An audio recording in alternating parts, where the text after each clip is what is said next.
Good morning students. कल हमने हमारा जो ये पार्ट तीसरा है धातु और धातु उसकी जो थ्योरी है वो हमने कल पूरी कर दी है। ठीक है, पूरी करके हम आज क्वेश्चन करते हैं जो आपकी बुक में दिए हुए हैं। आपकी जो पाठ्य पुस्तक है उसमें पेज नंबर 45 है, इसमें हिंदी वाली में।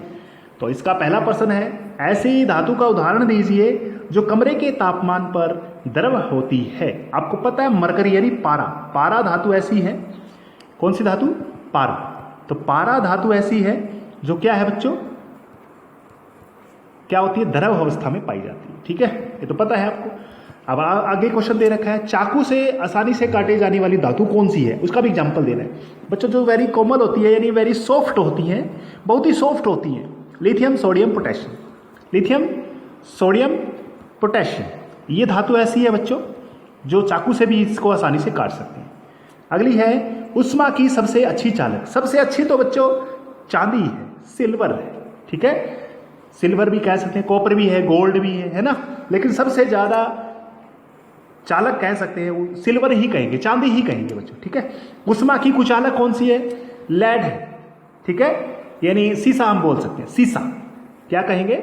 सीसा, या मरकरी भी कह सकते हैं। ठीक है, अगला क्वेश्चन बच्चा इसमें दिया हुआ है, अघात वर्ध्य और तन्य का अर्थ बताइए। बच्चों इसको नोट कर लो, मैं लिखवा रहा हूं, इसमें थोड़ा सा मिस्टेक दी हुई थी।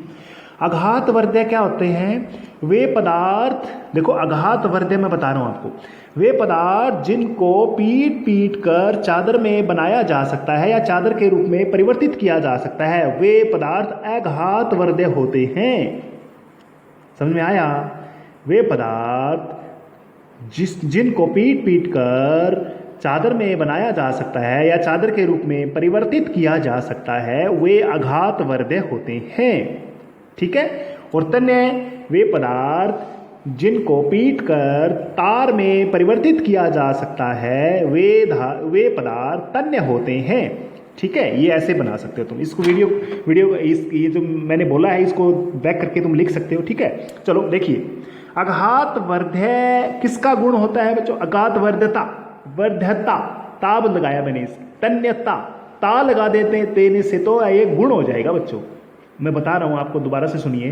अघात वर्ध्यता की डेफिनेशन बताता हूं मैं आपको। अघात वर्ध्यता, अघात वर्ध्यता यानी लिखेंगे किसी भी पदार्थ का या धातुओं का, धातु प्राय अघात वर्ध्य होती है बच्चों। ठीक है, धातुओं का वह गुण जिनके कारण उनको पीट पीट कर चादरों में परिवर्तित किया जा सकता है, जिनके कारण उनको पीट पीट कर चादरों में परिवर्तित किया जा सकता है, पतली पतली चादरों में कह सकते हैं, उन्हें अघात वर्ध्यता कहा जाता है। गुण ही हो गया ना, ये तो गुण है बच्चों। तन्यता, धातुओं का वह गुण जिनके कारण उनको पीट पीट कर लंबी लंबी तारें बनाई जा सकती हैं, ये गुण है बच्चों। तन्यता अघात वर्ध्यता में गुण है और ये पदार्थ हो जाएंगे। ठीक है बच्चों, नेक्स्ट क्वेश्चन देखो बच्चों। नेक्स्ट बच्चों, ये क्वेश्चन मैंने आपको लिखवाया भी है कि सोडियम जो मेटल है, आपकी धातु है, उसे किरोसिन यानी मिट्टी के तेल में डुबो कर क्यों रखते हैं? रीजन क्या बताया था? जो सोडियम धातु है ना बच्चों, वो ज्यादा अभिक्रियाशील है। अगर हम इसको पानी वगैरह या फिर ऑक्सीजन की प्रेजेंस में रखेंगे या फिर ऑक्सीजन इसको मिलेगी तो ऑक्सीजन के साथ में रिएक्ट करके बच्चों ये क्या कर लेती है? आग लग जाती है इसकी। ठीक है, आग उत्पन्न करती है, इसलिए हम इसको किरोसिन में डुबो कर रखते हैं। ठीक है, ऑक्सीजन के साथ में बड़ी जल्दी ही अभिक्रिया करके बच्चों ये आग पकड़ लेती है बच्चों, आग। ठीक है, ये जल्दी ही आग पकड़ लेती है, इसलिए इसको किरोसिन मिट्टी के तेल में डुबो कर रखते हैं बच्चों। ठीक है, अब ये क्वेश्चन देखो, मैं आगे बता रहा हूं जो आपको बिल्कुल इजी है। देखो बच्चों, बिल्कुल इजी है, आप समझोगे इसको। अब क्रियाएं लिखनी है, समीकरणें बनानी है आपने। भाप के साथ आयरन, बच्चों ये मैंने आपको पहले करवा रखी है भी। लोहे के साथ में आयरन कैसे अभिक्रिया करता है, ये हो गया आपके पास लोहा और ये हो गया आपके पास भाप, इसको गैस लिख देंगे यहां पर, है ना। आपको पता है आयरन का ऑक्साइड बनेगा जब भी कोई धातु किसी कह सकते हैं पानी के साथ ही में रिएक्ट करती है या भाप के साथ कर सकती है, ठंडा पानी, गर्म पानी। देखो मैंने एक टेबल बनाई थी बच्चों, ध्यान से सुनो। मैंने एक टेबल बनवाई थी, उस टेबल सी में मैंने आपको अलग अलग बताया था कि ठंडे पानी से कौन करती है, गर्म पानी से कौन कर सकती है, भाप से कौन करती है। वो रिएक्शन मैंने करवाई है बच्चों। आशा करता हूँ आपने वो कर रखी होगी, नोट कर रखी होगी, वही है बच्चों ये, और ज़्यादा इसमें कुछ नहीं है।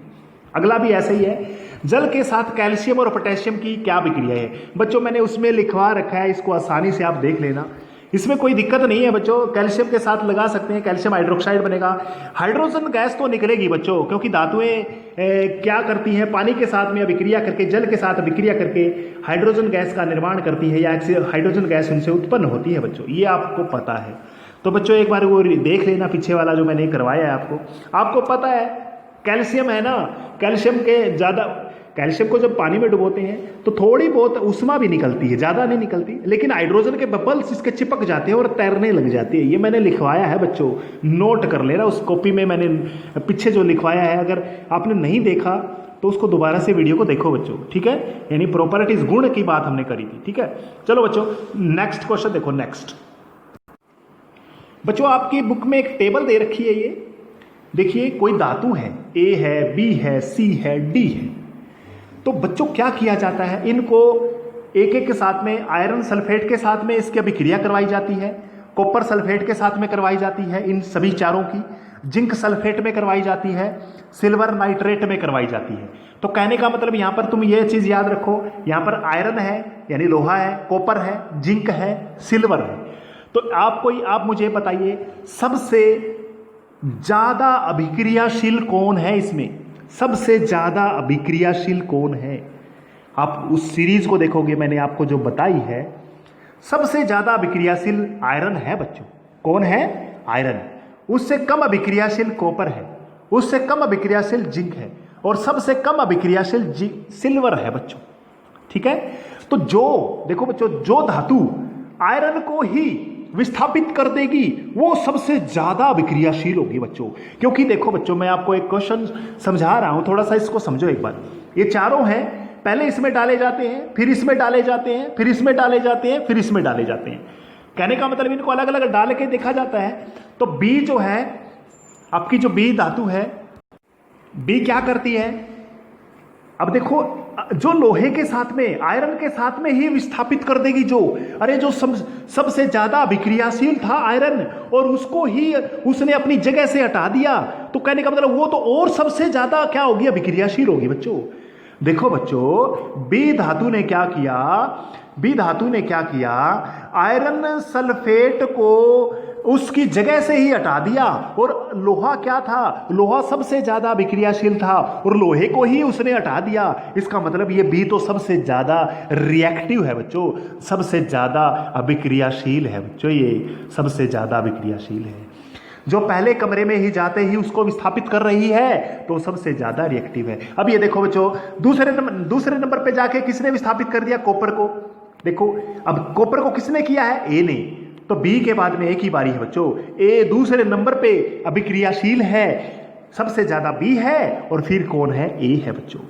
जिंक वाले में किसी ने किया नहीं किया, जिंक से कोई डिसाइड नहीं होगा, लेकिन सिल्वर को कौन कर रही है, सी तीसरे नंबर पे जाके सिल्वर को ही कर रही है। तो सिल्वर को करने वाली क्या है, वो सबसे इस पे से बी के बाद में ए, फिर ए के बाद में सी नंबर पे, यानी तीसरे नंबर पे आ गई। तीसरे नंबर की रिएक्टिव है, सबसे ज्यादा रिएक्टिव, सबसे ज्यादा अभिक्रियाशील, उससे कम अभिक्रियाशील, उससे कम अभिक्रियाशील, और डी ऐसी है, डी ऐसी है बच्चों जो किसी के साथ कोई नाता नहीं बिठा रही, यानी किसी के साथ मित्रता नहीं कर रही। तो डी तो सबसे कम अभिक्रियाशील है बच्चों, डी सबसे कम अभिक्रियाशील है। सिंपल सी लैंग्वेज में बता रहा हूं आपको बच्चों।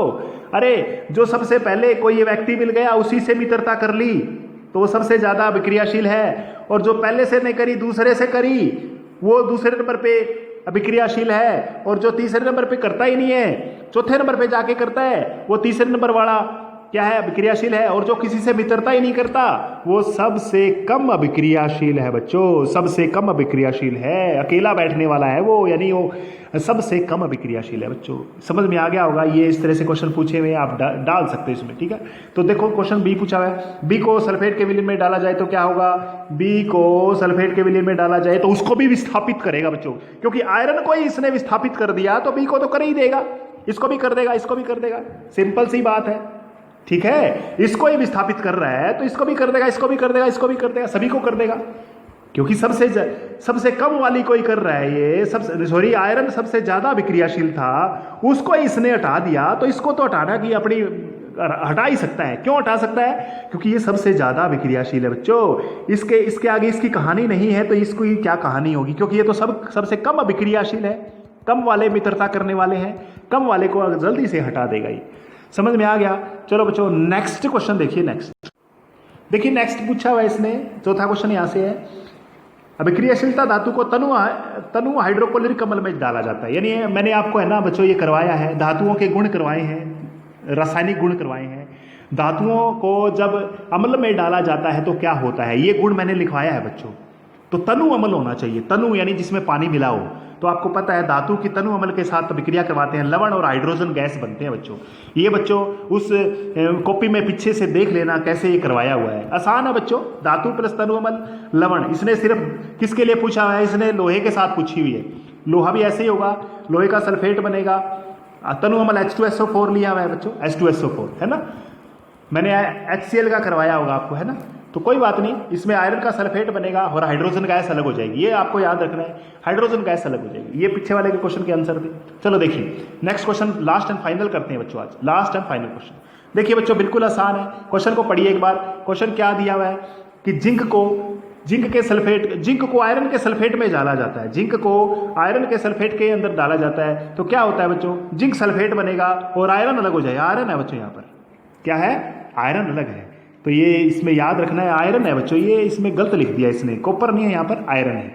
थैंक यू बच्चों, ये क्वेश्चन नोट करने आपने कॉपी में अच्छे से अगर नोट करोगे तो आपको क्वेश्चन समझ में आ जाएंगे कि किस तरह से क्वेश्चन एग्जाम में पूछे जाते हैं। थैंक यू बच्चों, thank you, have a nice day.